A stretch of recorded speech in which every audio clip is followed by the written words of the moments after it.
अस्सलामुअलैकुम बच्चों, electric fields का लेक्चर नंबर 13 शुरू करने लगे। आज के लेक्चर में हमने गॉसेस लॉ की चंद एप्लीकेशंस देखनी है और उससे रिलेटेड कुछ अच्छे क्वेश्चंस करने हैं। इससे प्रीवियस लेक्चर में हमने हमारा गॉसेस लॉ ड्राइव किया था। हमने सीखा था कि गॉसेस लॉ की मदद से हम कैसे कोई भी क्लोज सरफेस है उससे निकलने वाला नेट फ्लक्स डिफाइन कर सकते हैं। फिर हमने ये भी देखा था कि कैसे गॉसेस लॉ हमारा इक्विवेलेंट टू कूलम्स लॉ है, यानी कि electrical field intensity due two point charge का जो कॉन्सेप्ट है, जो हमने कूलम्स लॉ की मदद से फॉर्मूला ड्राइव किया है, E is equal to k q divided by r square. मैंने आपको वही सेम फॉर्मूला गॉसेस लॉ की मदद से ड्राइव करके दिखाया था। आज के लेक्चर में हम क्या पढ़ेंगे? हमने देखा था कि गॉसेस लॉ की मदद से हम जब कभी भी हमारे पास क्लस्टर ऑफ चार्जेस हो, बहुत सारा चार्ज हो और हाईली सिमेट्रिकल केस हो, उस केस के अंदर अगर कूलम लॉ की मदद से इलेक्ट्रिकल फील्ड इंटेंसिटी निकालने की कोशिश की जाए तो हमारे लिए अजियत बन जाती है, मुश्किल हो जाती है, मैथ्स बहुत कॉम्प्लिकेटेड हो जाती है। जबकि गॉस लॉ की मदद से हम वो काम बहुत आसानी से 2 से 4 स्टेप में कर सकते हैं। तो आज हम ये वाली एप्लीकेशन गॉस लॉ की देखेंगे और इससे रिलेटेड माजी में जो क्वेश्चंस आए हुए हैं वो मेरे बच्चे हम अटेम्प्ट कर रहे होंगे। तो हेडिंग लगा लो अपने पास, एप्लीकेशन ऑफ गॉसेस लॉ। ठीक है, मेरा नाम बिलाल ज़िया है और ये हमारा एक छोटा सा प्यारा सा प्लेटफॉर्म है जहां पर हम 11 और 12 की फिजिक्स पढ़ रहे हैं। ठीक है, अब देखो मेरे बच्चे, हम लोगों ने जो हमारा गॉसेस लॉ का कॉन्सेप्ट पढ़ा था उसको अगर मैं थोड़ा सा रिवाइज कर दूं, मान लो यहाँ पे हमारे पास एक कोई चार्ज Q1 है, एक कोई चार्ज Q2 है, ठीक है, और यहाँ पे एक कोई चार्ज मान लो मेरे पास Q3 है, यहाँ पे एक कोई चार्ज मेरा बेटा मान लो हमारे पास Q4 है, और ये सारा का सारा चार्ज एक अदद गॉसियन सरफेस में बंद हुआ है। ये ऐसे कोई एक गॉसियन सरफेस है जिसमें ये चार्ज मौजूद है, और यहाँ पे मेरा बेटा हमारे पास बाहर कुछ चार्जेस मौजूद हैं जिसको मैंने Q1, Q2 और Q3 का नाम दिया हुआ है। बोला ठीक है सर। तो हमने गॉस लॉ के अंदर पढ़ा क्या था, सबसे पहले वो रिवाइज करो। मैंने आपको कहा कि अगर ये जो गॉसियन सरफेस है, इसके इस सरफेस पर मैं कोई भी पॉइंट कंसीडर करूं, मैं सरफेस पर कोई सा पॉइंट कंसीडर करूं, आपकी मर्जी कोई भी पॉइंट ले लो आप। जैसे मिसाल के तौर पे अगर मैं ये एक पॉइंट कंसीडर करूं, या ये एक पॉइंट कंसीडर करूं, या ये एक पॉइंट कंसीडर करूं, या ये एक पॉइंट कंसीडर करूं, कोई भी एक पॉइंट अगर मैं गॉसियन सरफेस पर लूं, तो मुझे बताओ इस पॉइंट पर जो नेट इलेक्ट्रिकल फील्ड इंटेंसिटी है वो किसकी वजह से होगी? आप बोलोगे sir net electrical field intensity अंदर वाले चार्जेस की वजह से भी होगी, बाहर वाले चार्जेस की वजह से भी होगी। आसान भाषा में, इस पॉइंट पर अगर मैं टेस्ट चार्ज रखता हूं तो वो अपने ऊपर जो ताकत एक्सपीरियंस करेगा वो किस चार्ज की वजह से करेगा? तो अब बोलोगे सर इन सारे चार्जेस की वजह से करेगा। तो हमने बोला कि जो यहां पे इलेक्ट्रिकल फील्ड इंटेंसिटी है उसको आपने ई नेट का नाम दे दिया। ई नेट, ई नेट कैसे निकाला भाई? Electrical field intensity due to first charge, electrical field intensity इस पॉइंट पर ड्यू टू सेकंड चार्ज, और ऐसे करते करते करते करते करते करते आपने क्या किया? आपने सारे के सारे चार्जेस की वजह से इलेक्ट्रिकल फील्ड इंटेंसिटी को ऐड कर दिया, तो आपको इस पॉइंट पर नेट इलेक्ट्रिकल फील्ड इंटेंसिटी मिल गई। ऐसे ही आपने इस पे निकाली, हर जगह पे निकाल ली। अब हुआ क्या कि आपको इस गॉसियन सरफेस पर हर पॉइंट पर नेट इलेक्ट्रिकल फील्ड इंटेंसिटी मिल गई। फिर हमने बोला अब क्या करना है, इस गॉसियन सरफेस से कितना नेट फ्लक्स पास कर रहा है वो बताओ आप जरा। नेट फ्लक्स क्या होता है? मैंने आपको नेट का डेफिनेशन दिया था। मेरे पास 100 रुपए आए, 20 रुपए चले गए, मेरे पास नेट अमाउंट कितना आया? 80 रुपए। अब बोलो सर 100 रुपए आए थे? नहीं, 100 आए, 20 चले गए, तो नेट अमाउंट कितना आया? 80 रुपए का आया। बिल्कुल ऐसे ही अगर आप देखोगे तो आपको यहां नजर आएगा ये जो माइनस चार्ज है इसकी वजह से इलेक्ट्रिकल फील्ड लाइन ऐसे करके अंदर आ रही होंगी, ये जो पॉजिटिव चार्ज है इसकी वजह से इलेक्ट्रिकल फील्ड लाइन ऐसे बाहर जा रही होंगी पॉजिटिव चार्ज की वजह से। बोला सर सही है। ये मान लो अगर नेगेटिव है इसकी वजह से इलेक्ट्रिकल फील्ड लाइन अंदर आ रही होंगी ऐसे करके, ये अगर पॉजिटिव है इसकी वजह से इलेक्ट्रिकल फील्ड लाइन ऐसे जा रही होंगी इससे अवे, ये नेगेटिव है इसकी वजह से इलेक्ट्रिकल फील्ड लाइन ऐसे आ रही होंगी, ये पॉजिटिव है इसकी वजह से इलेक्ट्रिकल फील्ड लाइन ऐसे जा रही होंगी। तो अब ये जो आपका गॉसियन सरफेस है इससे कुछ लाइंस बाहर जा रही है, कुछ लाइंस अंदर आ रही हैं। आपने बोला कि भाई हमें ये बताओ इस गॉसियन सरफेस से कितना फ्लक्स, नेट फ्लक्स क्रॉस कर रहा है। नेट फ्लक्स का मायना ये नहीं होता कि सब बाहर जा रहा है सब अंदर आ रहा है। नेट फ्लक्स मायना बाहर जाने वाला माइनस अंदर आने वाला। अगर बाहर जाने वाला ज्यादा है अंदर आने वाला कम है तो नेट फ्लक्स पॉजिटिव हो जाएगा। अगर अंदर आने वाला ज्यादा है बाहर जाने वाला कम है तो नेट फ्लक्स नेगेटिव हो जाएगा। बोला ठीक है। फिर हमने बोला नेट फ्लक्स निकालने का तरीका तो बहुत आसान है। ठीक है, हमने बोला भाई क्या करो आप ये करो। ये क्या चीज है सर? ये चीज है मेरा बेटा, ये चीज है। गौर से सुनना क्योंकि इसी सब को मैं यूज करूंगा अभी। हमने बोला भाई आपको इस गॉसियन सरफेस पर हर पॉइंट पर इलेक्ट्रिकल फील्ड इंटेंसिटी पता है? बोला पता है। बोला क्या करो, इस गॉसियन सरफेस के छोटे छोटे टुकड़े कर दो। ये सरफेस है, ये जो मैंने बनाया ये 2 डायमेंशनल है। ध्यान में रखना ये पूरा ऐसा सरफेस होगा जैसे क्यूब होता है, एक क्लोज सरफेस है, 3 डायमेंशन ऑब्जेक्ट है। बिल्कुल ऐसे ही ये पूरा एक क्लोज सरफेस है। आपने उस पूरे क्लोज सरफेस के छोटे छोटे छोटे छोटे छोटे छोटे पैचेस बना दिए और हर पैच पर आपने क्या किया? फ्लक्स कैलकुलेट किया। कैसे भाई? आपको पूरे गॉसियन सरफेस पर हर पॉइंट पर नेट इलेक्ट्रिकल फील्ड इंटेंसिटी पता थी। आपने हर पैच पर E डॉट डेल्टा ए किया और फिर आपने उसको सबको जमा कर लिया। तो ये देखो ये क्या ऑपरेशन हो रहा है। मैंने आपको इसको लिखना भी सिखाया था कि I इज इक्वल टू 1 से लेके कहां तक जा रही है? इन्फिनिटी तक। इसको मैंने कहा था अच्छी किताबों में ऐसे भी लिखते हैं E डॉट डी ए, यही चीज जो यहां लिखी हुई है। बोला ठीक है सर। आपने क्या किया? इस गॉसियन सरफेस के छोटे छोटे छोटे छोटे टुकड़े किए, हर छोटे टुकड़े पर E dot delta A, E dot delta A, E dot, मतलब यहां से कितना फ्लक्स आया, यहां से हर जगह से आपने नेट फ्लक्स कैलकुलेट किया और आपने सबको जोड़ लिया। यहां से आपको क्या मिलेगा? नेट फ्लक्स मिलेगा, क्योंकि आप नेट इलेक्ट्रिकल फील्ड इंटेंसिटी की मदद से कैलकुलेट कर रहे हो। तो जब हमने इसको सिंप्लीफाई किया, हमारा जो आंसर निकल के आया था वो था charge enclose divided by epsilon naught. और ये था the very powerful statement of Gauss's law. इसकी पूरी डेरिवेशन मैंने आपको पिछले लेक्चर में कराई थी। ये था मेरा बेटा हमारे पास गॉसेस लॉ कि net flux crossing a close surface is given by this equation charge enclose divided by epsilon not. हमने फिर उसमें यह बात करी कि इस गॉसियन सरफेस से जो फ्लक्स निकल रहा है वो डिपेंड करता है इसके अंदर कितना चार्ज है। जो बाहर चार्ज है वो नेट फ्लक्स में कंट्रीब्यूट नहीं करता। लेकिन मजेदार बात, अगर किसी पॉइंट पर गॉसियन सरफेस के किसी पॉइंट के ऊपर आपको इलेक्ट्रिकल फील्ड इंटेंसिटी चाहिए तो वो अंदर और बाहर वाले सब चार्जेस की वजह से मिलकर आ रही होगी। ये था वो कॉन्सेप्ट है और ये इतनी पावरफुल टूल है जो आपको भी नजर आएगा। यानी कि net flux through the Gaussian surface is basically equal to the net charge enclose divided by epsilon naught. बाहर वाले चार्ज का कोई ताल्लुक नहीं है नेट फ्लक्स से। लेकिन अगर किसी पॉइंट पर जो कि गॉसियन सरफेस पर लाई कर रहा है आपने इलेक्ट्रिकल फील्ड इंटेंसिटी बतानी है तो वो अंदर और बाहर वाले सब चार्जेस की वजह से मिल करके आ रही होगी। क्लियर हो गया? ये थोड़ी सी चीज आपने रिवाइज कर ली, हमें समझ में आ गया गॉसेस लॉ क्या था। अब हम इसकी मदद से इसकी पहली एप्लीकेशन पढ़ते हैं। आज के लेक्चर में हम इसकी 2 एप्लीकेशंस पढ़ेंगे। पहली एप्लीकेशन जो है वो आपके कोर्स में डायरेक्टली नहीं है, लेकिन सेकंड एप्लीकेशन का अगर आपने फील लेना है तो उसके लिए पहली एप्लीकेशन का पढ़ना जरूरी है। अदरवाइज आपको सेकंड एप्लीकेशन का फील नहीं आने वाला। वो क्या है? वो है electrical field intensity due to infinite charge rod. Electrical field intensity due to infinite charge rod. अब ये मेरा बेटा आपके कोर्स में डायरेक्टली नहीं है,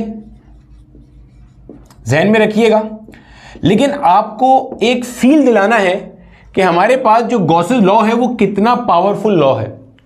और सेकंड एप्लीकेशन जो इनफाइनाइट चार्ज शीट है, नॉन कंडक्टिंग शीट जिसके ऊपर चार्ज होता है, इनफाइनाइट प्लेन ऑफ शीट है, वो आपके कोर्स में वो आपको डायरेक्टली समझ नहीं आएगा और अगर आ भी गया तो फील नहीं आएगा अगर आपको ये नहीं पता। तो इसलिए ये है क्या? इमेजिन करो आपके पास एक ट्यूबलाइट है। आप आजकल एक तो एलईडी बल्ब, एलईडी लाइट्स आती है ना, बिल्कुल चपटी चपटी सी, वो नहीं, ट्यूबलाइट। जो पहले ट्यूबलाइट्स हुआ करती थी, अगर मैं दिखाऊं आपको तो वो इस तरह की सिलेंड्रिकल ट्यूब्स होती थी जो लगा करती थी होल्डर्स के अंदर, जिसके अंदर वो चोक कॉइल भी हुआ करती थी, स्टार्टर भी होता था। मान लो आपके पास इस तरह की एक बड़ी सी, एक इस तरह की आपके पास एक ऐसे एक सिलेंड्रिकल आपके पास एक चार्ज रॉड है, ऐसे रॉड है। बोला ठीक है सर, इसके ऊपर चार्ज ही चार्ज है और ये कितनी बड़ी है? बहुत बड़ी है सर, इनफाइनाइट है। इनफाइनाइट, इनफाइनाइट मतलब इसकी लेंथ बहुत ज्यादा है, मतलब ऊपर की तरफ भी और नीचे की तरफ भी इसकी लेंथ ज़्यादा है, एल बहुत बड़ा है। बोला ठीक है, इससे कुछ डिस्टेंस आर के ऊपर इस पॉइंट पर मुझे इलेक्ट्रिकल फील्ड इंटेंसिटी बतानी है। मैं फिर रिपीट कर रहा हूं, डिस्क्लेमर पहले दे दिया, ये आपके पास किसी भी बोर्ड के अंदर डायरेक्ट एप्लीकेशन नहीं है, लेकिन जो हर बोर्ड में डायरेक्ट एप्लीकेशन है उसको समझने के लिए ये वाली चीज समझना जरूरी है। हमने क्या किया, हमने एक इनफाइनाइट चार्ज रॉड ले ली, इसके ऊपर चार्ज मैंने कैसा मान लिया, सर बोला पॉजिटिव चार्ज है। अब इस रॉड से कुछ डिस्टेंस के ऊपर, मान लो ये कुछ डिस्टेंस है, इस कुछ डिस्टेंस के ऊपर मान लो ये डिस्टेंस मैंने आर मान लिया, इस डिस्टेंस पे मैंने इलेक्ट्रिकल फील्ड इंटेंसिटी कैलकुलेट करनी है, आसान करके बिल्कुल। क्या मतलब सर, देखो अगर मैं यहां पे एक पॉजिटिव चार्ज रखता हूं तो ये जो रॉड का ये वाला पार्ट है यहां कुछ चार्ज होगा यकीनन, भाई जाहिर है इनफाइनाइट चार्ज रॉड है तो यहां भी कुछ चार्ज होगा, वो इस पे फोर्स लगाएगा, बोला सर लगाएगा। यहां कुछ चार्ज होगा वो भी लगाएगा, बोला सर लगाएगा। यहां चार्ज होगा वो भी लगाएगा, बोला सर लगाएगा। यहां चार्ज होगा वो भी लगाएगा, बोला लगाएगा। इसका मतलब ये अपने ऊपर एक नेट फोर्स एक्सपीरियंस करेगा, बोला सर करेगा। अब आपने इलेक्ट्रिकल फील्ड इंटेंसिटी बतानी है इस पॉइंट पर। इलेक्ट्रिकल फील्ड इंटेंसिटी क्या होती है, फोर्स पर यूनिट चार्ज। इस पॉइंट पर अगर टेस्ट चार्ज रखा जाए तो वो अपने ऊपर कितनी ताकत लगती महसूस करेगा वो आपने बताना है। अब बुलाओ अपने कूलम लॉ को तो फंस जाओगे। क्यों, कूलम लॉ के अंदर आप क्या करते थे, आप बोलते थे एक पॉइंट चार्ज अगर है, एक सोर्स चार्ज है, उसकी वजह से इलेक्ट्रिकल फील्ड इंटेंसिटी निकालनी है तो फॉर्मूला है KQ/R²। अब यहां पे तो इनफाइनाइट चार्जेस है, भाई मसला समझना जरा कि कूलम्स लॉ इस्तेमाल करने में दिक्कत क्या है। अगर मैं यहां मान लूं एक चुन्ना सा चार्ज, उसकी वजह से यहां इलेक्ट्रिकल फील्ड इंटेंसिटी निकालूं तो देखो आपको डिस्टेंस ये वाला रखना पड़ेगा, फिर नीचे वाला चार्ज लूंगा तो डिस्टेंस चेंज हो गया, फिर यहां आऊंगा तो अब देखो डिस्टेंस चेंज हो गया, क्योंकि KQ/R² में R डिस्टेंस होता है जिस पॉइंट पर इलेक्ट्रिकल फील्ड निकालनी है वहां से लेकर जिस पॉइंट पर चार्ज रखा हुआ है, और ये तो मेरा पूरा चार्ज रॉड है तो इसकी वजह से डिस्टेंस ये होगा, इसकी वजह से डिस्टेंस कुछ और होगा। और समझ में आ रहा है भाई, मैंने तो इतने फासले पे निकालनी है ना। अब इस पॉइंट पर ये चार्ज की अलग फील्ड है, ये इन सब की फील्ड अगर मैंने किसी तरह निकाल भी ली तो फिर मुझे इन सबको वेक्टर सम करना पड़ेगा, है अजियतनाक काम। अब यहां पे आपका गॉस लॉ फायदा देता है। मैंने क्या कहा था कि जब आपके पास बहुत सारे चार्जेस होते हैं, क्लस्टर ऑफ चार्जेस हैं, जैसे ये इनफाइनाइट चार्ज रॉड है, इस केस के अंदर कूलम्स लॉ अगर आप लगाते हो तो आपकी जिंदगी मैथ्स करने में ही चली जाएगी। तो हमने बोला इसके लिए हम गॉस लॉ यूज करते हैं जो कि हाईली सिमेट्रिकल केसेस में काम करता है। सर सिमेट्रिकल केसेस में कैसे काम करता है जरा ये समझाएं, हमें नहीं समझ में आया, अभी समझाते हैं। देखो जो मैंने पिछला लेक्चर लिया था उसके अंदर मैंने आपको आखिर के अंदर जब मैंने आपको कूलम्स लॉ ड्राइव कराया था गॉस लॉ की मदद से, यानी कि electrical field intensity due two point charge का कॉन्सेप्ट दिया था, उसमें मैंने आपको बताया था जरा वही चीज इमेजिन करो। मैंने कहा था यहां आपके पास एक चार्ज है, उसकी वजह से इलेक्ट्रिकल फील्ड लाइन कैसे निकलती है, स्फेरिकली आउटवर्ड, ऐसे ऐसे ऐसे ऐसे हर तरफ आउटवर्ड जा रही है, पॉजिटिव चार्ज है तो मैंने कहा था आप एक स्फेयर कंसीडर कर लो, एक स्फेरिकल गॉसियन सरफेस कंसीडर कर लो।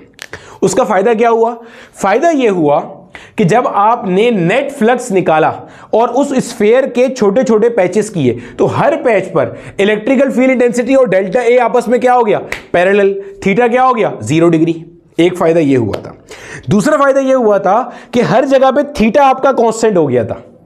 तो मैंने कहा था गॉसियन सरफेस हम सोच समझकर हमेशा ऐसा कंसीडर करते हैं कि जो थीटा को या तो 0 कर दे या 90 कर दे और इलेक्ट्रिकल फील्ड इंटेंसिटी पूरे गॉसियन सरफेस पर कांस्टेंट हो जाए। यह सोचकर हमने वहां पे स्फेयर लिया था। अब यहां पर हम क्या करने लगे जरा इमेजिन करना, हम यहां पे अपना जो गॉसियन सरफेस कंसीडर कर रहे हैं वो है एक सिलेंडर। अब लोग सर कोई और नहीं कंसीडर कर सकते हैं, लेकिन फिर आपके लिए मुश्किल वहीं की वहीं रहेगी। ये मैंने क्या कंसीडर कर लिया, ये मेरे पास आ गया मान लो एक अदद मेरा गॉसियन सिलेंडर, ये आ गया मेरे पास मेरा एक अदद गॉसियन सिलेंडर, ठीक है, ये आ गया गॉसियन सिलेंडर। और इस पॉइंट पे मान लो मुझे इलेक्ट्रिकल फील्ड निकालनी, ये इलेक्ट्रिकल फील्ड है। हमने जिस पॉइंट पर इलेक्ट्रिकल फील्ड निकालनी है वो पॉइंट कहां लाई करना चाहिए, गॉसियन सरफेस के ऊपर। तो ये गॉसियन सरफेस पे आ गया। भाई इमेजिन करो, ये इमेजिन करो, ये मेरे पास जो है ना ऐसे समझ लो, अगर मैं आपको फील कराने की कोशिश करूं, देखो ये मान लो मेरा गॉसियन सरफेस है और ये चार्ज रॉड है। अब मैं इसके अंदर डाल नहीं सकता, पानी गंदा हो जाएगा, बस समझ लेना। ये मेरे पास चार्ज रॉड है, इस पूरी चार्ज रॉड के ऊपर हर तरफ चार्ज ही चार्ज है और ये चार्ज रॉड ऐसे ऊपर से नीचे तक फैली हुई है, जा रही है। और मैंने इस चार्ज रॉड से कुछ फासले पर इधर क्या निकालना है, मैंने कैलकुलेट करना है electrical field intensity due to this charge rod. अब मैंने क्या किया, एक गॉसियन सिलेंडर मान लिया, एक फाइनाइट लेंथ का। ये गॉसियन सिलेंडर इनफाइनाइट नहीं है, ये फाइनाइट लेंथ का है। इसकी हाइट मान लेते हैं h मान लेते हैं, इसकी हाइट है, ठीक है। ये मैंने गॉसियन सरफेस मान लिया, यानी कि इस गॉसियन सरफेस के अंदर ये मेरा चार्ज रॉड है, बिल्कुल ऐसे पास होता हुआ जा रहा है और ऐसे करके मान लो ऐसे नीचे निकल रहा है और यहां से ऐसे ऊपर जा रहा है, ऐसे ये इमेजिन करो,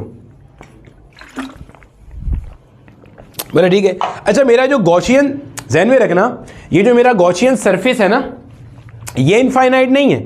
ऐसा नहीं है कि गॉसियन सरफेस भी मैंने उठा के इनफाइनाइट कंसीडर कर लिया, नहीं। तो गॉसियन सरफेस मैंने यहां पे कंसीडर कर लिया कि इसकी जो हाइट है ना मेरे भाई, इसकी हाइट वो मान लेते हैं हमारे पास कितनी है, h है।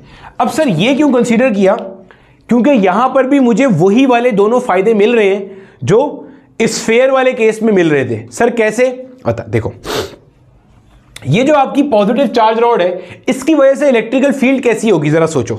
इस पे पॉजिटिव चार्ज है पूरा, इसकी वजह से इलेक्ट्रिकल फील्ड इंटेंसिटी ऐसे होगी, ऐसे होगी, ऐसे होगी, ऐसे होगी, ऐसे होगी, ऐसे होगी, ऐसे होगी, ऐसे ही होगी ना, हर तरफ अवे अवे अवे होगी। क्यों भाई, डायरेक्शन ऑफ इलेक्ट्रिकल फील्ड कैसे निकालते हैं, यहां टेस्ट चार्ज रख, ये पॉजिटिव चार्ज, ये पॉजिटिव रॉड क्या करेगा, इसे दूर भगाएगा, यानी कि इधर इलेक्ट्रिकल फील्ड इंटेंसिटी ऐसी है, इधर ऐसी है, इधर ऐसी है, इधर ऐसी है, इधर हर तरफ अवे अवे अवे है। बोला ठीक है, तो गोया इसके ऊपर जो इलेक्ट्रिकल फील्ड इंटेंसिटी है वो हर तरफ ऐसे करके अवे अवे अवे है। बोला ठीक है सर, समझ में आ गया।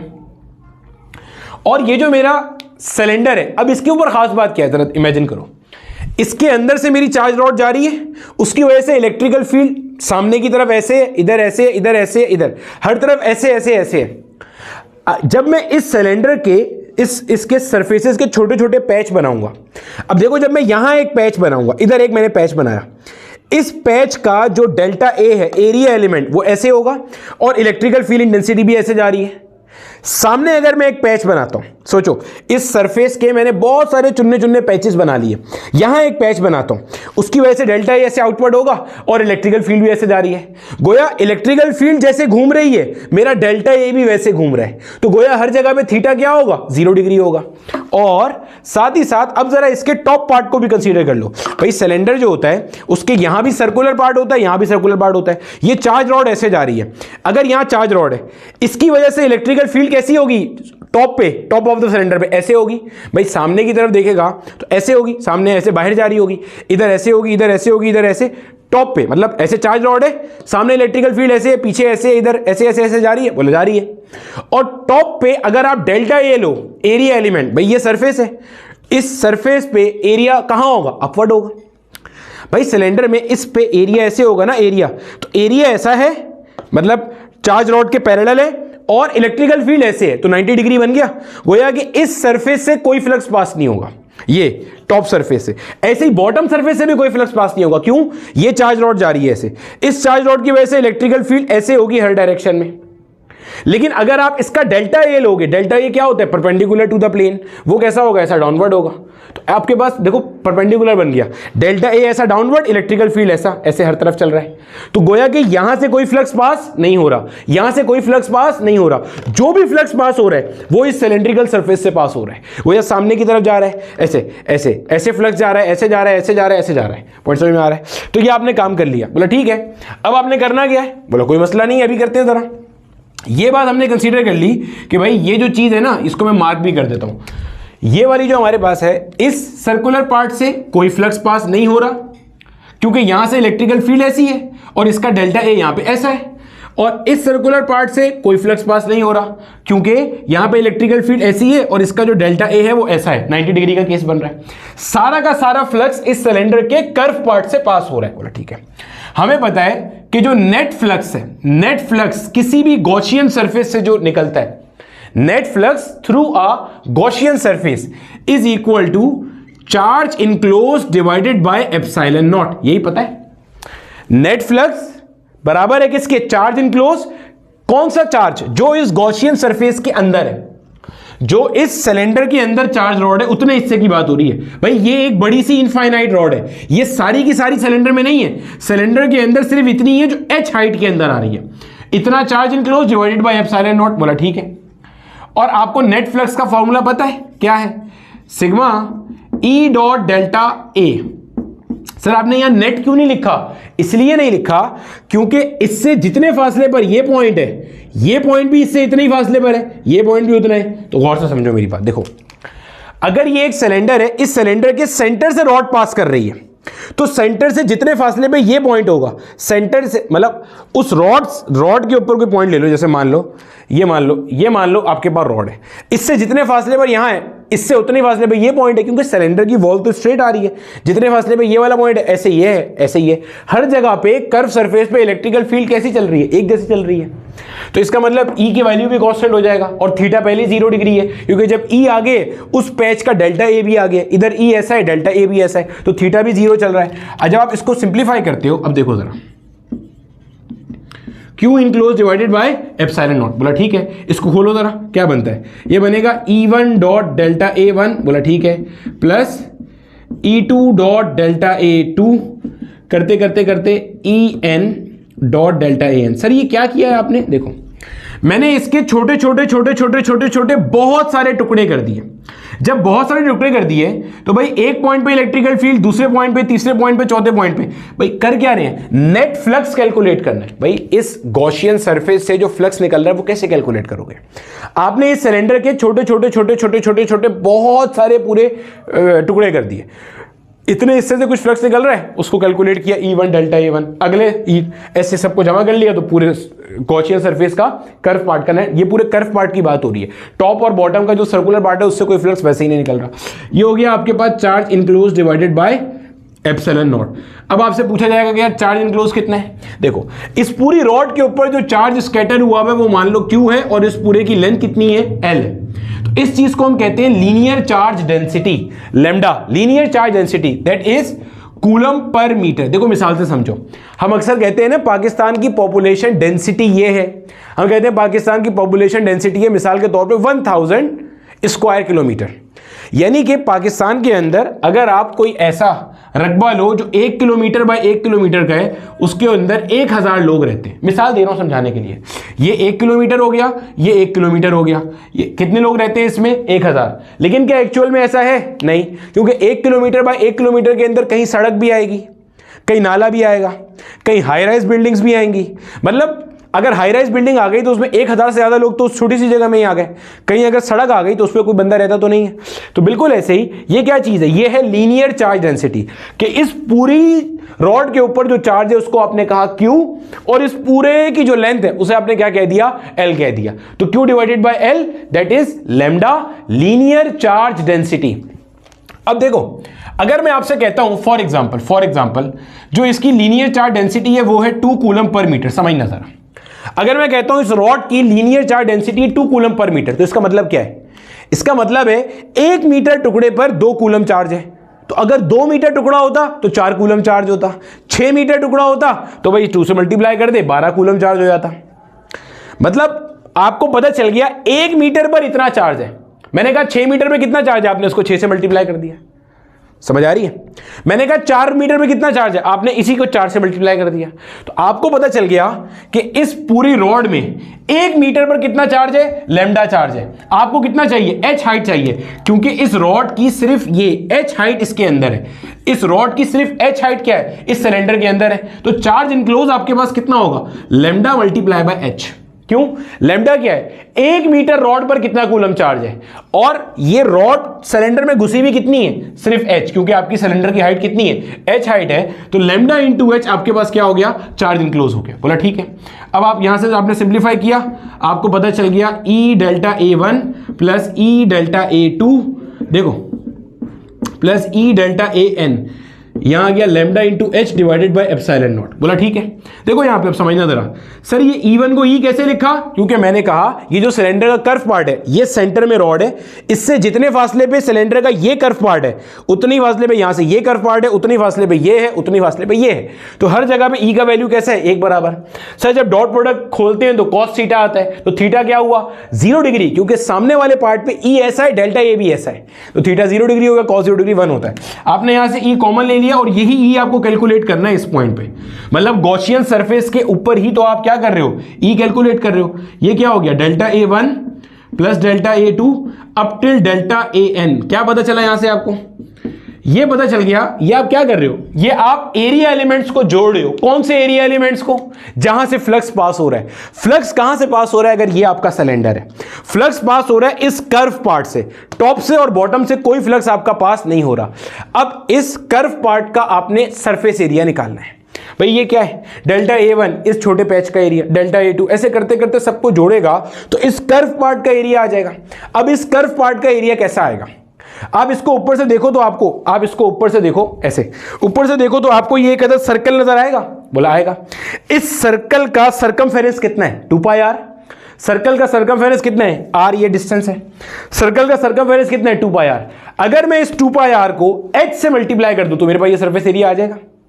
अगर मैं इस 2πr को, भाई ऐसे इमेजिन करो कि ये जो आपका 2πr है ये एक सर्कल का सरकमफेरेंस है। ऐसे कितने सर्कल होंगे? h डिस्टेंस में जितने आ जाए, तो 2πr मल्टीप्लाइड बाय h, ये आपके सिलेंडर का कर्व पार्ट का सरफेस एरिया बन जाएगा। यानी कि जब आप इन सबको जोड़ोगे तो क्या आएगा आपके पास? ये आ जाएगा 2πr इंटू h। देखो 2πr इस सर्कल का और h हाइट है, तो 2πr इंटू h हो गया आपके पास। ये हो गया आपके पास lambda into h divided by epsilon naught. ये h से h क्या हो गया? मर गया। Is equal to lambda divided by 2πr epsilon naught. ये आपके पास आया इलेक्ट्रिकल फील्ड इंटेंसिटी का वैल्यू इस पॉइंट पर। कितने स्टेप्स लगे हैं जरा गिन लो? 1 2 3 4 5, 5 स्टेप में आंसर आया। आपको अभी देखने में ये लग रहा होगा कि ये ज्यादा मुश्किल है। अब मैं आपको इसका ट्रेडिशनल मेथड करके नहीं दिखाऊंगा, सिर्फ बोर्ड पे करूंगा और उसके बाद सिर्फ आपको दिखाऊंगा और उसके बाद हम इसके अगले जो इसकी प्रैक्टिकल एप्लीकेशन हमारे कोर्स वाली है उसके ऊपर चलेंगे। अब देखो मेरे बच्चे, आपके सामने आपको स्क्रीन पर जो कुछ लिखा नजर आ रहा है, आपने ना इसको कॉपी करना है ना इसको समझने की कोशिश करनी है। आपको मैंने बस एक पॉइंट बताया था, उस पॉइंट की जस्टिफिकेशन के लिए मैंने ये सारा कुछ लिखा है यहाँ पे। वो पॉइंट मैंने आपको क्या बताया था? मैंने ये बताया था कि चंद एक हाईली सिमेट्रिकल केसेस के अंदर, जिसके अंदर चार्जेस बहुत सारे हों, उसमें अगर हम कूलम्स लॉ की मदद से इलेक्ट्रिकल फील्ड इंटेंसिटी कैलकुलेट करने की तरफ जाएंगे तो वो हमारे लिए बहुत डिफिकल्ट होता है। तो हमने अभी गॉस लॉ की मदद से कैलकुलेट की, आंसर क्या था? Lambda upon 2πr epsilon naught. अब ये सेम वही मेरे पास इनफाइनाइट चार्ज रॉड है। शुरू में मैंने इसकी लेंथ L मानी है, बाद में जाके इसकी लेंथ को मैंने इन्फिनिटी कर दी है, तो सेम वही आंसर आ रहा है। लेकिन उसके लिए मेरे पास ये मैथ्स इन्वॉल्व है जिसमें आपको डेरिवेटिव्स और इंटीग्रेशन का बेदरेग इस्तेमाल दिख रहा होगा। इसमें आप में से जो कोई टीचर हजरात हैं वो डेफिनेटली, मैं बता देता हूं, मैंने यहां पे इस रॉड की dx लेंथ कंसीडर की है, उसका जो dq चार्ज है, उस dq चार्ज की वजह से इस पॉइंट पे इलेक्ट्रिकल फील्ड इंटेंसिटी निकाली है। बिल्कुल ऐसे मैं ऊपर से नीचे तक आया हूं तो मुझे पता है इस पॉइंट पे इलेक्ट्रिकल फील्ड इंटेंसिटी ऐसी होगी, दो कंपोनेंट्स होंगे, एक डाउनवर्ड एक इधर, इधर वाले पार्ट के अंदर एक इधर होगा, मतलब इधर आएगी इलेक्ट्रिकल फील्ड इंटेंसिटी, एक ऐसे आएगा, एक कंपोनेंट ऐसे आएगा, तो ये वाला पार्ट इस वाले पार्ट को मार देगा, तो सारी की सारी नेट इलेक्ट्रिकल फील्ड इंटेंसिटी इस डायरेक्शन में आ रही होगी। ठीक है, तो इस तरीके से हमने कैलकुलेशन करके ये आंसर निकाला है। आपने सिर्फ इसको इतनी बात समझनी है कि गॉस लॉ हमारे पास ये वाली चीजों में हमें हेल्प कर रहा होता है। अब मेरा बेटा, हम इसके अंदर अगली एप्लीकेशन की तरफ चलेंगे जो कि हमारे कोर्स के अंदर है, और वो है electrical field intensity due to infinite charge sheet. ठीक है, अब मैं आपको डायरेक्ट जो गॉसेस लॉ की मदद से निकालना है वही कराऊंगा।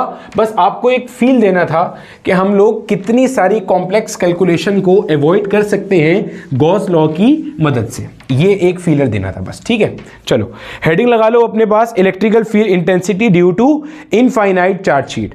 मान लो मेरे बच्चे, ऐसे करके मेरे पास एक कोई चार्ज शीट है। बोला ठीक है सर, चार्ज शीट है मान लिया। ऐसे करके मेरे पास एक कोई क्या है भाई, चार्ज शीट है। बोला ठीक है सर, एक चार्ज शीट मान ली हमने आपकी। ठीक है सर, चलिए। और इसके ऊपर क्या है, मेरे पास बहुत सारा चार्ज स्कैटर हुआ है, ऐसे करके इनफाइनाइट चार्ज है। और ध्यान में रखना ये इनफाइनाइट बड़ी चार्ज शीट है। बोला ठीक है सर, चलें, ये बात तो हमें भी पता चल गई। अब मसला समझना, मुझे इस चार्ज शीट की वजह से क्या करनी है, इलेक्ट्रिकल फील्ड इंटेंसिटी कैलकुलेट करनी है। अब चूंकि मैंने आपको डिटेल मेथड बताया हुआ है ना, तो आपके जहन में वो सारी चीजें हैं कि हम गॉसियन सरफेस कैसा कंसीडर करेंगे, क्यों कंसीडर करेंगे। आप इमेजिन कर लो मेरे पास ऐसी कोई, ये मेरे पास एक ऐसी बड़ी सी ऐसी चार्ज शीट है, नॉन कंडक्टिंग मतलब कंडक्टर मटेरियल की नहीं बनी हुई एक चार्ज शीट है, नॉन कंडक्टिंग प्लेन है, ठीक है, चार्ज ही चार्ज है। इससे कुछ फासले पर मुझे यहां पर इलेक्ट्रिकल फील्ड इंटेंसिटी निकालनी है, या इससे कुछ फासले पर मुझे यहां पर इलेक्ट्रिकल फील्ड इंटेंसिटी कैलकुलेट करनी है due to infinite charge sheet. बोला ठीक है सर। अब क्या किया जाए भाई, इस पॉइंट पे निकालनी है। भाई पहले तो सोचो इस पॉइंट पे इलेक्ट्रिकल फील्ड होगी, बोला बिल्कुल होगी। भाई इस पॉइंट पे अगर मैं कोई टेस्ट चार्ज रखता हूं तो वो अपने ऊपर ताकत एक्सपीरियंस करेगा, बिल्कुल करेगा। क्यों भाई, ये चार्ज भी फोर्स लगाएगा, ये भी लगाएगा, ये वाला भी। अब सोचो अगर एक एक चार्ज की वजह से निकालना शुरू करें तो फंस जाएंगे ना। और इसकी भी डिटेल डेरिवेशन होती है, उसमें आप यहां पे स्ट्रिप लेते हो dx विड्थ का, और फिर माइनस इंफिनिटी से प्लस इंफिनिटी तक इंटीग्रेट कर देते हो, या 0 से इंफिनिटी तक इंटीग्रेट करते हो और बाहर 2 से मल्टीप्लाई कर देते हो। लेकिन हम वो सब नहीं कर रहे, हम डायरेक्ट गॉस लॉ की मदद से करेंगे। हमने माना कि भाई इस पॉइंट पे निकालना है, इसको बिल्कुल सेंटर, मान लो यहां कहीं कोई पॉइंट है और ये आपके पास यहां से कुछ डिस्टेंस के ऊपर है। बोला ठीक है सर निकालना है। हमने माना हुआ है कि गॉस लॉ की मदद से अगर आपने इलेक्ट्रिकल फील्ड इंटेंसिटी निकालनी है तो वो पॉइंट जिस पे इलेक्ट्रिकल फील्ड निकालनी है वो कहां पे होना चाहिए, ऑन द गॉसियन सरफेस। ठीक है, गॉसियन सरफेस कैसा होना चाहिए, ऐसा गॉसियन सरफेस हो जो दो चीजों में हमारी हेल्प करे, कि जब हम फ्लक्स कैलकुलेट कर रहे हैं तो थीटा या तो 0 हो या 90। Very good.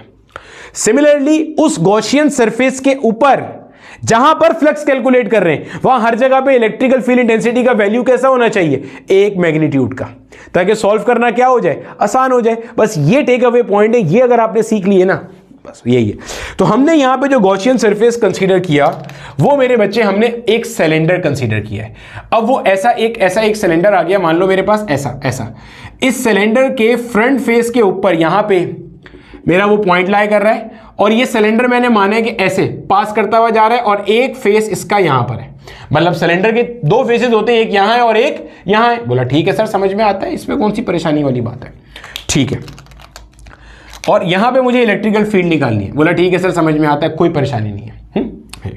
अब जरा समझिएगा, यहां पे पहले ना आप जरा अपने आप को ना इमेजिन करो कि यहां पे हो क्या रहा है। ठीक है, एक मिनट मैं जरा आपको ना पहले इमेजिन करवा दूं, जरा 2 मिनट दो। अब देखो मेरे बच्चे, मैं आपके लिए ये शीट और ये बनाने के लिए गया था। अब देखो आपने इमेजिन करना है, ये मेरे पास एक इनफाइनाइट चार्ज शीट, ऐसे इसमें कोई सुराख नहीं है, इस चार्ज शीट में कोई सुराख नहीं है, ऐसे भी इन्फिनिटी तक जा रही है, ऐसे भी इन्फिनिटी तक जा रही है। उसके ऊपर एक चार्ज ही चार्ज स्कैटर हुआ है।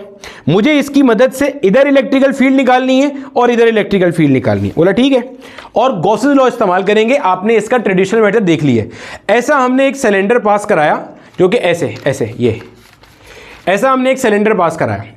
अब आप इमेजिन करो, जिस पॉइंट पर आपने इलेक्ट्रिकल फील्ड निकालनी है वो इधर इसके सरफेस पर है और इधर भी सरफेस पर है। सही है, बोला सही है सर।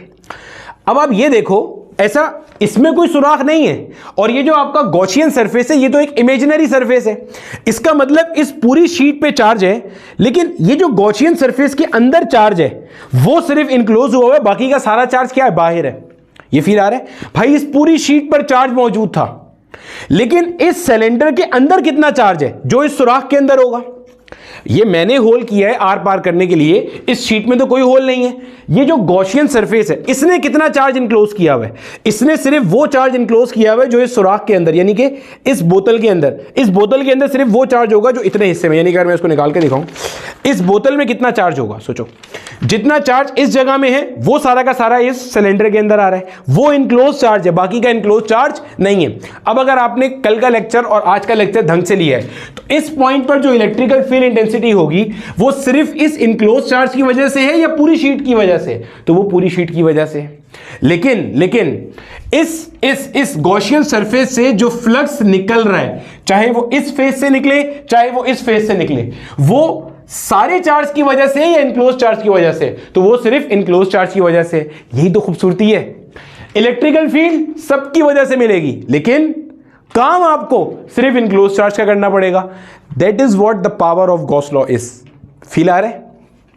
जो आप फ्लक्स कैलकुलेट करोगे उसमें आप सिर्फ ये वाला चार्ज कंसीडर करोगे, बस बाहर वाला नहीं, क्योंकि बाहर वाले की तरफ से गॉसियन सरफेस का जो फ्लक्स है वो क्या हो जाएगा, जीरो हो जाएगा, क्योंकि जितनी लाइंस दाखिल होंगी उतनी लाइंस निकलेंगी भी।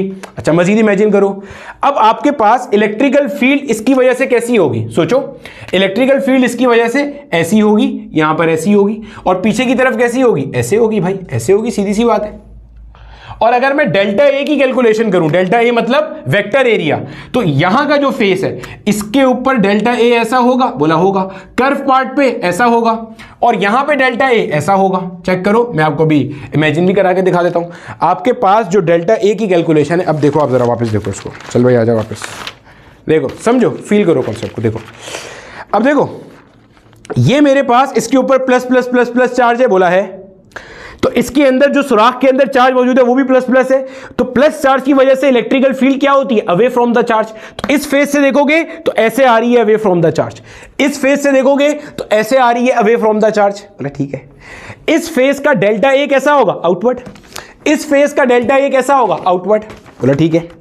कर्व पार्ट का डेल्टा ए कैसा होगा, देखो यहां पे डेल्टा ए देखोगे ऐसे, यहां पे देखोगे ऐसे, यहां देखोगे ऐसे, यहां देखोगे ऐसे, यानी कि हर जगह पे जो आपका डेल्टा ए है वो ऐसे ऐसे ऐसे ऐसे घूम रहा है, ये डेल्टा ए। इससे फायदा क्या हो रहा है, फायदा ये हो रहा है इस केस के अंदर कर्व पार्ट से कोई फ्लक्स निकलेगा ही नहीं। क्यों, इलेक्ट्रिकल फील्ड ऐसे आ रही है या ऐसे जा रही है, मतलब इधर आ रही है या ऐसे जा रही है, और डेल्टा ए यहां पे ऐसा है तो 90 डिग्री बन गया। हमने कहा था गॉसियन सरफेस वो लेते हैं कि जिसमें थीटा या तो 0 हो या 90 हो। तो सिलेंडर के 3 पार्ट्स हैं, फर्स्ट फेस, सेकंड फेस और कर्व पार्ट। कर्व पार्ट पे, पूरे कर्व पार्ट पे थीटा हो गया 90 डिग्री, क्योंकि ई ऐसा जा रहा है या ऐसा जा रहा है, और थीटा ऐसा है या ऐसा है। भाई देखो, ई ऐसा जा रहा है, थीटा ऐसा भी होगा तो मतलब डेल्टा ए ऐसा भी होगा तो 90 बन गया। ई ऐसा जा रहा है, डेल्टा ए ऐसा भी होगा तो 90 बन गया। डेल्टा ए ऐसा भी होगा तो ई ऐसा जा रहा है, 90 डिग्री बन गया। तो आपके पास थीटा पूरे कर्व पार्ट पे क्या हो गया, 90 डिग्री। गोया के कर्व पार्ट से कोई फ्लक्स पास नहीं होगा। फ्लक्स या तो ऐसे आएगा इधर से, या फ्लक्स आएगा ऐसे करके इधर से। और फ्लक्स की कैलकुलेशन में जो चार्ज इस्तेमाल होगा वो कौन सा होगा, वो भी आपके पास कौन सा चार्ज इस्तेमाल होगा, सिर्फ वो चार्ज जो इस सिलेंडर के अंदर इनक्लोज हुआ हुआ है, बाकी का चार्ज इस्तेमाल नहीं करेंगे। बोला ठीक है। अब ये चार्ज कैसे आएगा भाई, कैलकुलेट करेंगे, अभी आपको सब बताते, परेशान नहीं हो। अब कैलकुलेशन कर लेते हैं भाई। ये जो शीट है, आपने मान लिया इस शीट के ऊपर जो चार्ज है ना वो क्यू है, क्यू चार्ज है, और इस पूरी शीट का एरिया कितना है, ए है। अब ये चीज कहलाती है आपके पास सिग्मा सरफेस चार्ज डेंसिटी। ये बिल्कुल वैसे ही जैसे अभी थोड़ी देर पहले मैंने आपको बताया था, क्या, लीनियर चार्ज डेंसिटी, बिल्कुल वैसे ही आपके पास है coulomb per metre square surface charge density. आपको पता चल गया इसके 1 मीटर स्क्वायर पे कितना कूलम चार्ज है। सोचो, मुझे पता चल गया इस पूरे के ऊपर 1 मीटर स्क्वायर पर कितना कूलम चार्ज है। तो अगर मुझे 2 मीटर स्क्वायर का निकालना है तो भाई सिग्मा क्या है, 1 मीटर स्क्वायर पे कितना कूलम चार्ज है। तो अगर मुझे 2 मीटर स्क्वायर का चाहिए तो 2 सिग्मा हो जाएगा, 3 मीटर स्क्वायर का चाहिए तो 3 सिग्मा हो जाएगा। और अगर मुझे किसी तरीके से ये वाला एरिया पता चल जाए, ये जो क्रॉस सेक्शन एरिया ये वाला, यही है ना इसमें से पास हो रहा, अगर मैं कहता हूं कि भाई इसका एरिया ए है, ये एरिया कितना है, ए है, तो मेरा चार्ज इनक्लोज कितना हो गया, चार्ज इनक्लोज हो गया ए मल्टीप्लाइड बाय सिग्मा। बोलो समझ आया, फिर सुनो, ये सिग्मा क्या है, ये सिग्मा है 1 मीटर स्क्वायर पे कितना चार्ज है, कितने कूलम चार्ज है। अगर आपको 4 मीटर स्क्वायर का निकालना है, भाई एक पेंसिल की कीमत सिग्मा है, 4 पेंसिल की कीमत 4 सिग्मा। 1 मीटर स्क्वायर पे जो कूलम चार्ज है वो सिग्मा के बराबर है कि जितना भी कूलम है। 2 मीटर स्क्वायर पे कितना होगा, 2 सिग्मा। 3 पे कितना होगा, 3 सिग्मा। अब a मीटर स्क्वायर पे कितना होगा, a टाइम्स ऑफ सिग्मा हो जाएगा। तो ये हो गया मेरा चार्ज इनक्लोज। गोया कि सिर्फ a सिग्मा चार्ज अंदर है, बाकी सब बाहर है। फ्लक्स में सिर्फ ये a सिग्मा चार्ज कंट्रीब्यूट करेगा, बाकी का सारा चार्ज कंट्रीब्यूट नहीं करेगा।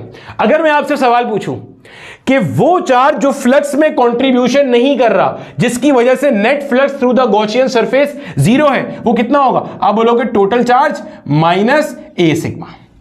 ये टोटल चार्ज था इसके ऊपर, बोला था जो फ्लक्स में कंट्रीब्यूट कर रहा है वो a सिग्मा, जो नहीं कर रहा वो q में से a माइनस सिग्मा नहीं कर रहा। a सिग्मा कर रहा है, ये टोटल चार्ज है, टोटल में से ये निकाल दोगे, बचा हुआ चार्ज कंट्रीब्यूट नहीं कर रहा। लेकिन इस पॉइंट पे इलेक्ट्रिकल फील्ड इंटेंसिटी सबकी वजह से होगी। बोला ठीक है।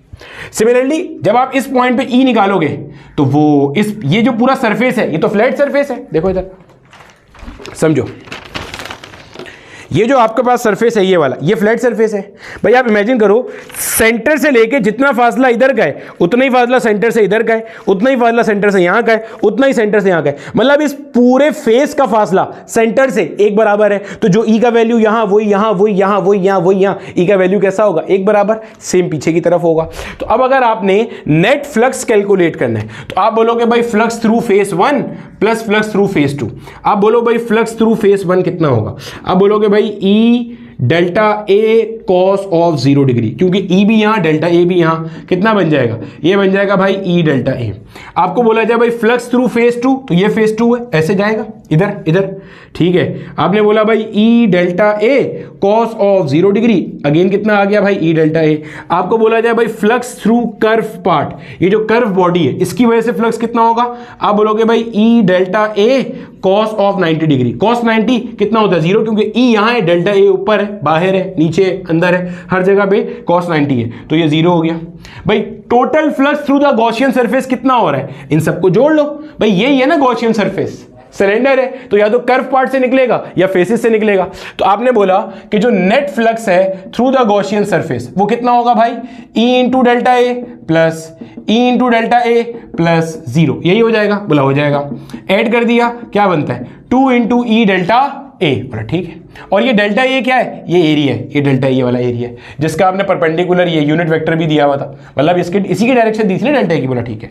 आपके पास नेट फ्लक्स का फॉर्मूला क्या होता है, net flux due to Gauss law होता है charge enclose divided by epsilon naught. और नेट फ्लक्स आपने कितना कैलकुलेट किया है, 2 इंटू ई डेल्टा ए, यही कैलकुलेट किया है। चार्ज इनक्लोज कितना निकाला था, चार्ज इनक्लोज आपने निकाला था ए मल्टीप्लाइड बाय सिग्मा अपॉन में क्या आ गया, एप्सिलॉन नॉट आ गया, बोला ठीक है। यहां पे आपके पास आ गया 2 इंटू ई डेल्टा ए, ठीक है। ये ए से आपके पास डेल्टा ए क्या हो गया, मर गया। ये डेल्टा ए कौन सा एरिया है, ये एरिया है, जो ये एरिया होगा वही ये एरिया होगा, सोच के देखो, जो ये एरिया होगा वही ये एरिया होगा, हाँ ना।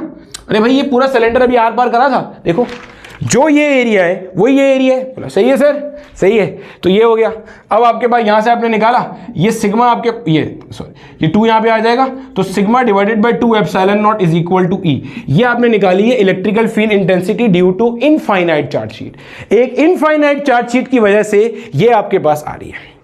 एक चीज जहन में रख लेना अच्छे तरीके से, पहले सुनो, ये क्या निकाला है, electrical field intensity due to infinite charge sheet. इसका डायरेक्शन क्या होगा, electrical field intensity vector quantity है, डायरेक्शन क्या होगा, अगर पॉजिटिव चार्ज शीट है तो अवे फ्रॉम द शीट, इधर ऐसे अवे होगा, उधर वैसे अवे होगा। अगर ये नेगेटिव चार्ज शीट होती तो टुवर्ड्स द शीट होता। बोलेगा अगर ये नेगेटिव चार्ज होता इस पॉइंट पे, जैसे अगर मैं यहां बनाऊं, जैसे मान लो अगर ये मेरे पास एक कोई नेगेटिव चार्ज शीट ऐसे करके, तो इसके ऊपर इस पॉइंट पे इलेक्ट्रिकल फील्ड इंटेंसिटी का डायरेक्शन ऐसे होगा और वैल्यू क्या हो जाएगी, सिग्मा अपॉन 2 एप्सिलॉन नॉट। सही है, पॉजिटिव होगा तो ऐसे, भाई सिंपल है, यहां पॉजिटिव टच चार्ज रखूंगा तो नेगेटिव शीट इसे अपने पास बुलाएगी, इसलिए ये डायरेक्शन है। पॉजिटिव चार्ज शीट होगी तो ऐसे अवे भेज रही होगी। दूसरी बात है, एक गलत कॉन्सेप्ट यहां पे अपनी कॉपी में लिख लेना और सही कर लेना। 99.9% ऑफ द टाइम जब टीचर्स इसको ड्राइव कराते हैं तो वो ये कॉन्सेप्ट नहीं बताते। वो क्या कहते हैं, वो यहां से लेके आते हैं, वो कहते हैं Q बराबर है सिग्मा इंटू ए के। यहां से करते हैं Q इंटू सिग्मा इंटू ए, और चार्ज इनक्लोज की जगह पे आ गया, देखो सिग्मा इंटू ए और कैंसिल हो गया। ये दो अलग चीजें हैं, ध्यान में रखना। ये सिग्मा जो तुमने निकाला था ये total charge divided by total surface area of the sheet से निकाला है। ये ए अलग है, ये ए अलग है। ये क्या है, ये चार्ज इनक्लोज निकालने के लिए एरिया यूज किया है। चार्ज इनक्लोज निकालने के लिए पूरी शीट का एरिया नहीं आएगा। क्यों, अबे क्या पूरी शीट का चार्ज गॉसियन सरफेस में घुसा हुआ है? नहीं। जब पूरी शीट का चार्ज गॉसियन सरफेस में नहीं है तो पूरी शीट का एरिया में क्यों यूज करूंगा? आपका गॉसियन सरफेस में चार्ज कितना है? सिर्फ जो इस सर्कल के अंदर है, क्योंकि यही आपके सिलेंडर के फेस का कह लो कि प्रोजेक्शन है जो यहां पे आ रहा है। जो फेस का प्रोजेक्शन है वही एरिया है, सिर्फ ये वाला एरिया, ये वाला एरिया है। ये उसका एरिया नहीं है। ये किसका एरिया है? ये आपके सिलेंडर के फेस का एरिया है, ध्यान में रखना। इसकी वैल्यू अगर कोई पूछेगा तो वो कितनी आएगी? पाई आर स्क्वायर। ये क्योंकि सर्कुलर है। और ये क्या है? ये आपके शीट का एरिया। सिग्मा कहां से आया? Total charge on the sheet divided by total area of the sheet. ये दो अलग चीजें हैं। तो ये हमारे पास था electrical field intensity due to infinite charge sheet. Clear है? कॉपी कर लो। अब इसके हम सवालात करते हैं और फिर electrical field intensity between two oppositely charge plates भी मैं आपको कैलकुलेट करवा देता हूं। अब देखो मेरा बेटा, यहाँ पे जरा 2-3 सवाल देख लो जो आपसे इस टॉपिक से पूछे जाते हैं। हमने ये देख लिया कि मान लो अगर हमारे पास यहाँ पे एक इनफाइनाइट चार्ज शीट है, ऐसे करके शो कर रहा हूँ मैं चार्ज शीट को। सर ये कौन सा तरीका है चार्ज शीट को शो करने का? भाई ये तरीका ये है कि आप मान लो ये आपके पास चार्ज शीट थी ना, आप इसको अगर ऐसे देख रहे होगे तो आपको सिर्फ ये साइड नज़र आ रही होगी, ये। तो अगर आपके पास ये इनफाइनाइट चार्ज शीट है और हमारे कोर्स में सिर्फ नॉन कंडक्टिंग है, और इस पॉइंट पे आपने इलेक्ट्रिकल फील्ड इंटेंसिटी अभी निकाली, पॉजिटिव है तो ऐसे अवे बना रहा हूँ, तो ये बन जाएगा is equal to sigma divided by 2 epsilon naught. और अगर इसको इन टर्म्स ऑफ वेक्टर लिखना हो तो ये बन जाएगा is equal to sigma upon 2 epsilon naught, और आगे आ जाएगा आर कैप। ये आर कैप क्या है? यूनिट वेक्टर है जो कि ई का डायरेक्शन बता रहा है। कौन सा direction? Away from the sheet. Unit vector pointing away from the sheet. बोला ठीक है, समझ में आती है। मान लो इसके अंदर जो काम की बात थी वो ये कि आप गौर से देखो तो क्या आपको कहीं पर ये डिस्टेंस पर डिपेंड करती नजर आ रही है? नहीं आ रही। तो electrical field intensity due to infinite charge sheet is not dependent on distance from the sheet, is not dependent on distance from the sheet। ये डिस्टेंस पर डिपेंड नहीं करती फ्रॉम द शीट। क्या मतलब सर? नहीं समझ में आया, अभी समझाते हैं। मान लो मेरा बेटा ये आपके पास एक कोई इनफाइनाइट चार्ज शीट है। बोला ठीक है सर, इनफाइनाइट, इसके ऊपर बहुत सारा चार्ज है और इसकी जो सरफेस चार्ज डेंसिटी है वो सिग्मा है, यानी कि charge per unit area of the sheet. ठीक है, मैंने बोला ये एक पॉइंट ए है और मैंने बोला ये एक पॉइंट बी है। यहां से लेके यहां तक का जो डिस्टेंस है वो आपने आर मान लिया, और यहां से लेके यहां तक का जो डिस्टेंस है वो आपने 3r मान लिया। तो मुझे ये बताओ, आपका एग्जामिनर ऐसे ही सवाल पूछता है कि भाई अगर इस पॉइंट पे इलेक्ट्रिकल फील्ड इंटेंसिटी ई है तो इस पॉइंट पे इलेक्ट्रिकल फील्ड इंटेंसिटी की वैल्यू क्या होगी? बच्चा बोलता है सर देखिए, इलेक्ट्रिकल फील्ड इंटेंसिटी का फॉर्मूला होता है KQ divided by R square. Electrical field intensity R square के साथ इनवर्स रिलेट करती है। गोया के डिस्टेंस अगर 3 गुना बढ़ गया, देखो पहले आर था अब 3r हो गया, डिस्टेंस अगर 3 गुना बढ़ गया, तो इलेक्ट्रिकल फील्ड इंटेंसिटी 9 टाइम्स कम हो जाएगी। बिल्कुल बच्चा ऐसे सोचता है। मेरे लाल, मेरे बच्चे, ये तो देख ले कि ये जो फॉर्मूला है, क्या ये electrical field intensity due to infinite charge sheet का है? नहीं, ये तो पॉइंट चार्ज का है। क्या ये पॉइंट चार्ज है? नहीं। तो अगर यहां पे electrical field intensity sigma upon 2 epsilon not है, तो मेरा बेटा यहां पे भी electrical field intensity sigma upon 2 epsilon not होगी। गोया कि E prime will be equal to E. तो अपने पास कॉपी में नोट कर लेना कि electrical field intensity due to infinite charge sheet do not depend on the distance from the sheet. अब अगर आपका एग्जामिनर बोले कि भाई electrical field intensity between 2 oppositely charge plates बताइए, ऐसे करके मान लो, ये मान लो पॉजिटिव पॉजिटिव पॉजिटिव आपकी एक इनफाइनाइट चार्ज शीट है। अच्छा, आपके कोर्स में सिर्फ इनफाइनाइट चार्ज शीट्स होंगी तो परेशान नहीं होना। सर फाइनाइट के लिए क्या होगा? फाइनाइट आपके कोर्स में ही नहीं है तो नहीं पढ़ेंगे हम, परेशान नहीं हो। ये मान लो आपके पास एक negative negative negative negative negative negative negative charge sheet है। आपने इस पॉइंट पे इलेक्ट्रिकल फील्ड निकाल ली। ऐसा हम करेंगे कैपेसिटर के ऊपर। बहुत सारे बच्चे आते हैं कि सर हमारे कोर्स में तो गॉस लॉ है ही नहीं, कोर्स में कैपेसिटर है। तो कैपेसिटर की प्लेट्स के दरमियान में जो इलेक्ट्रिकल फील्ड इंटेंसिटी की कैलकुलेशन है वो गॉस लॉ की मदद से ही होती है। कूलम्स लॉ तो कभी जिंदगी में नहीं कर सकता वो काम। तो अब आपने इस पॉइंट पे निकालनी है। अब आप देखो, इमेजिन करो, आप इसको ऐसे समझ लो, ये आपके पास 2 शीट्स हैं। यहां पे एक शीट ये रही, एक शीट ये रही, ऐसे ही है भाई, एक शीट ये रही, मान लो ये नहीं है। तो इसका मतलब मैं ये कहूंगा इस पॉइंट पर इस पॉजिटिव शीट की वजह से, आप मान लो यहां पे एक टेस्ट चार्ज रखा हुआ है। क्या रखा हुआ है? एक टेस्ट चार्ज रखा हुआ है। ये जो पॉजिटिव चार्ज शीट है इनफाइनाइट, ये इस टेस्ट चार्ज पे फोर्स कैसे लगाएगी? ऐसे, अवे फ्रॉम द शीट, ऐसे करके E1। बोला सही। ये नेगेटिव कैसे लगाएगा? बोला ऐसे लगाएगा, टुवर्ड्स द शीट। देखो E1 क्या है? Electrical field intensity due to sheet number 1। E2 क्या है? Electrical field intensity due to sheet number 2। देखो शीट 1 चार्ज को ऐसे फेंकेगा, शीट 2 इसे अपने पास बुलाएगा। गोया कि मैं यहां पे दोनों को ऐड कर सकता हूं इस पॉइंट पे। गोया कि इस पॉइंट पे अगर आपने निकालना है तो क्या बनेगा? E1 plus E2। Sir add क्यों कर रहे हैं? क्योंकि दोनों का डायरेक्शन सेम है और ये बहुत पहले स्टैब्लिश कर चुके हैं हम शुरू के लेक्चर्स में। तो आप बोलोगे भाई पहले की वजह से वैल्यू क्या थी? Sigma upon 2 epsilon not. दूसरे की वजह से भी क्या है? Sigma upon 2 epsilon not. क्यों सर?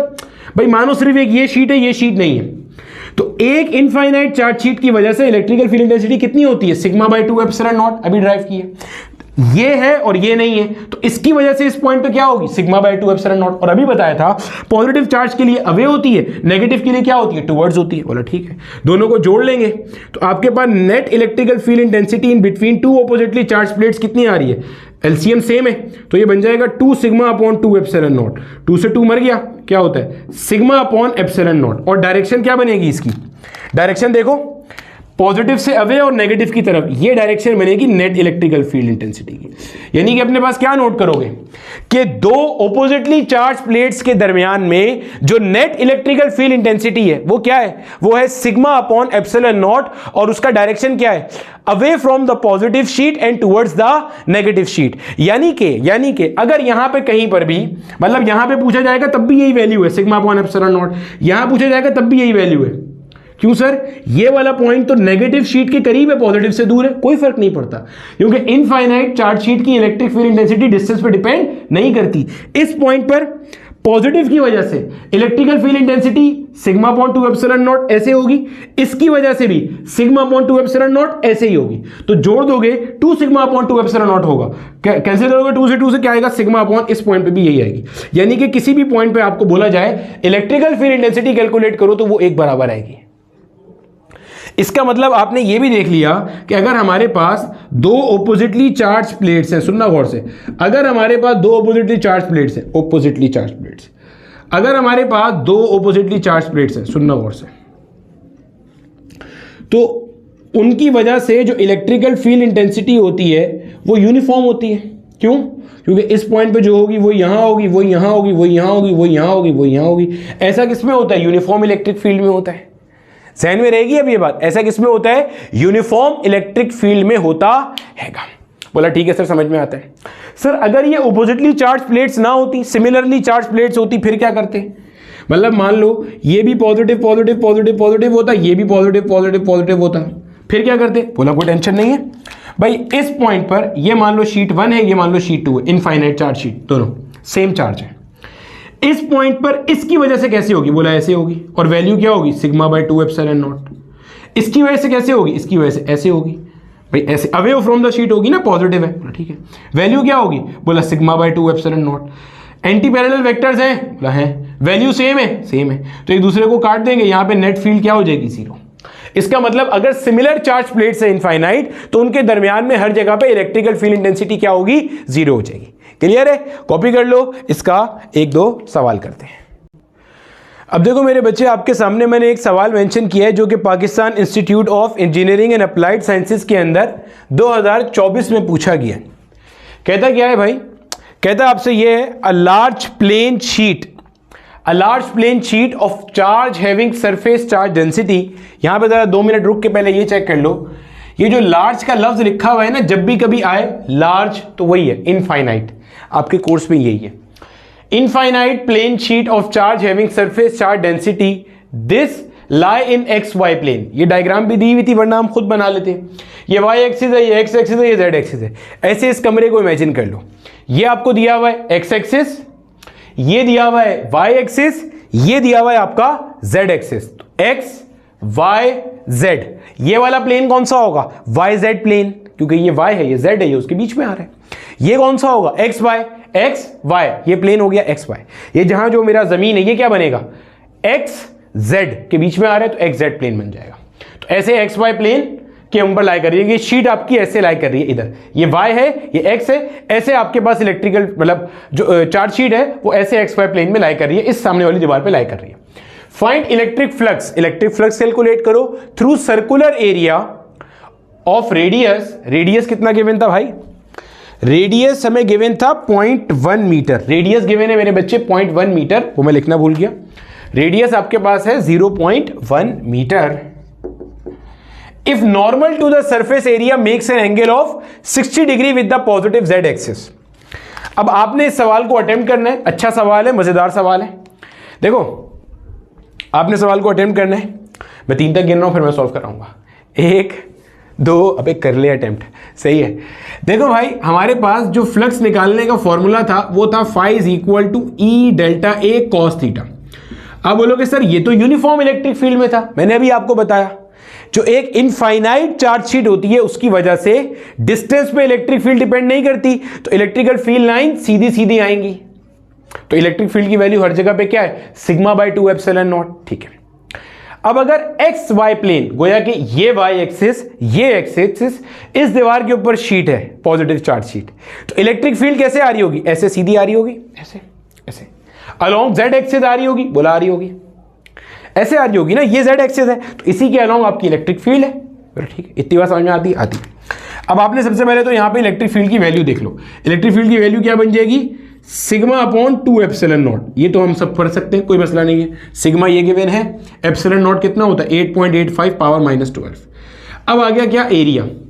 आपको बोलता है इलेक्ट्रिक फ्लक्स निकालना है थ्रू द सर्कुलर एरिया। आपके पास ऐसे एक सर्कुलर आर्क है, ऐसे एक सर्कल है। सर्कल कहां से लाया जाए आपको समझाने के लिए, ऐसे मान लो कि ये आपके पास ना एक सर्कल है, ये ऐसा मान लो ये एक सर्कल है, ये एक सर्कल है, ऐसा सर्कल है, और उसका रेडियस कितना दिया हुआ है 0.1 ऐसे, और इस सर्कल का एरिया कितना होगा पाई आर स्क्वायर। तो सर्कल का एरिया भी हमें पता चल चुका भाई, सर्कुलर एरिया है, तो सर्कल का एरिया कितना होता है, सर्कल का एरिया होता है पाई आर स्क्वायर। आपको रेडियस भी दे दिया। अब बोल रहा है कि it makes an angle of 60 degree with the positive Z axis. कितना एंगल बना रहा है, 60 डिग्री बना रहा है with the positive Z axis. समझिएगा, ये है, ये मान लो जेड एक्सिस है, ये जेड एक्सिस है, और इस सर्कल का ये है यूनिट नॉर्मल वेक्टर, जिसको आप डेल्टा ए कहते हो। ये इस तरह एंगल बना रहा है, तो ये जेड एक्सिस है और ये एंगल ऐसे बन रहा है। इसका मतलब ये आपको दरमियान में एंगल कितना दिया हुआ है 60 डिग्री। अब एक बात नोट करो, आपके पास जो इलेक्ट्रिकल फील्ड है वो भी ऐसे जा रही है जेड के अलोंग, और सर्कुलर ये मान लो सर्कुलर आर्क है, वो ऐसे रखा हुआ है। इसका मतलब सर्कुलर आर्क का डेल्टा ए ऐसे जा रहा है, यानी कि ये जेड एक्सिस पे इलेक्ट्रिक फील्ड जा रही और सर्कुलर आर्क का डेल्टा ए ऐसा जा रहा। ये दरमियान का एंगल कितना दिया हुआ है 60 डिग्री। ये आपका सर्कुलर आर्क है। बताना है इसमें से इलेक्ट्रिक फील्ड लाइंस कितनी पास करेगी, तो आप थीटा की जगह क्या पुट करोगे 60 डिग्री, क्योंकि जेड एक्सिस के अलोंग इलेक्ट्रिक फील्ड है, क्योंकि एक्स वाई प्लेन में आपकी चार्ज शीट है, तो जेड एक्सिस के अलोंग इलेक्ट्रिक फील्ड होगी, पॉजिटिव है ना। ठीक है, इसलिए तो थीटा कितना हो गया आपके पास 60 डिग्री हो गया। बस सवाल सॉल्व हो गया। अब थीटा आपको पता चल गया भाई 60 डिग्री है, वैल्यू पुट करेंगे, ई आ जाएगा, ये ई की जगह पे sigma by 2 epsilon naught. Sigma कितना है 5 × 10 power -6 upon 2 epsilon naught. Epsilon naught कितना हो जाएगा 8.85 power -12 multiplied by pi, multiply by R की जगह क्या आएगा 0.1 का square, multiply by cos of 60 degree. Simplify करना, सॉल्व करना, इसका आंसर आएगा 4.4 × 10 पावर 3, और फ्लक्स की यूनिट क्या रहती है न्यूटन मीटर स्क्वायर पर कूलम। एक सवाल इससे माजी में और पूछा गया है, वो भी आपको बता देता हूँ। मान लो आपके पास ये एक इनफाइनाइट चार्ज शीट है, एक इनफाइनाइट चार्ज शीट ये है, ये वाली आपकी प्लस प्लस प्लस प्लस है, ये माइनस माइनस माइनस माइनस है। दरमियान में तो सबको पता होता है सिग्मा बाय एप्सिलॉन नॉट है, भी निकाल के भी दिखाया था। अगर वो आपसे पूछे इस पॉइंट पे बताओ और इस पॉइंट पे बताओ इलेक्ट्रिक फील्ड इंटेंसिटी की वैल्यू क्या होगी, फिर कैसे करोगे। इस पॉइंट पे मतलब on either side of the sheet अगर आपसे पूछ ले, फिर कैसे करोगे भाई। Either side of the sheet के ऊपर अगर आपसे पूछ लेगा तो कैसे करेंगे। बोलेगा सर कोई मसला नहीं है, देखो अभी करते हैं। जब आप पॉजिटिव, इसको मान लो शीट 1, इसको मान लो शीट 2, अगर आप पॉजिटिव शीट की वजह से कर रहे हो तो मान लो ये नेगेटिव शीट है ही नहीं। इस पॉइंट पे अगर मैं टेस्ट चार्ज रखता हूं तो ये पॉजिटिव शीट क्या करेगी, इस पॉइंट पे रिपेल करेगी। गोया ये है electric field intensity due to sheet 1 का डायरेक्शन, और नेगेटिव वाली इस पॉइंट पे क्या करेगी, अट्रैक्ट करेगी। गोया ये है डायरेक्शन इलेक्ट्रिक फील्ड इंटेंसिटी 0.2 का। क्या आपको दोनों का डायरेक्शन ऑपोजिट नजर आ रहा है, आ रहा है। और शीट 1 की वजह से इस पॉइंट पे जो वैल्यू होगी वो क्या होगी सिग्मा बाय 2 एप्सिलॉन नॉट, ऐसे अवे होगी। और शीट 2 की वजह से क्या होगी सिग्मा बाय 2 एप्सिलॉन नॉट, वो ऐसे होगी। तो गोया के नेट इफेक्ट यहां पे क्या होगा 0 हो जाएगा। गोया इस जगह कोई इलेक्ट्रिक फील्ड नहीं होगी, बिल्कुल ऐसे यहां होगा। आप शीट 1 की वजह से देखो, शीट 1 इस पॉइंट पे क्या करेगी रिपेल। गोया कि ये है electric field intensity due to 1। Sheet 2 क्या करेगी अपने पास बुलाएगी, गोया ऐसे अपने पास बुला रही होगी, अपने पास बुला रही होगी। मतलब अगर मैं यहाँ पॉजिटिव चार्ज रखता हूं तो शीट 2 क्या करेगी, इसको अपने पास बुलाएगी। शीट 1 इसे रिपेल करेगी। गोया ये हो गया डायरेक्शन इलेक्ट्रिक फील्ड इंटेंसिटी 2 का, ये हो गया इलेक्ट्रिक फील्ड इंटेंसिटी 1 का। ये भी सिग्मा बाय 2 एप्सिलॉन नॉट, ये भी sigma by 2 epsilon not, cancel हो जाएगा। यहाँ पे इलेक्ट्रिक फील्ड इंटेंसिटी क्या आ जाएगी 0 आ जाएगी। तो ये मेरे बच्चे हमारे पास गॉस लॉ की चंद एक एप्लीकेशंस थी। अगला लेक्चर हमारा मोस्ट प्रोबेबली इलेक्ट्रिक फील्ड वाले चैप्टर का लास्ट लेक्चर होगा, जिसमें हम electric field intensity due to spherical shell या सॉलिड स्फीयर कैलकुलेट करेंगे। और केपीके बोर्ड के अंदर कंडक्टर्स का जो एक पार्ट दिया हुआ है और उस पर गॉस लॉ की मदद से हम एक्सेस चार्ज ऑन कंडक्टर की लोकेशन फाइंड आउट कर सकते हैं, उसको डिस्कस कर रहे होंगे। मोस्ट प्रोबेबली हमारा इस चैप्टर का लास्ट लेक्चर रहेगा।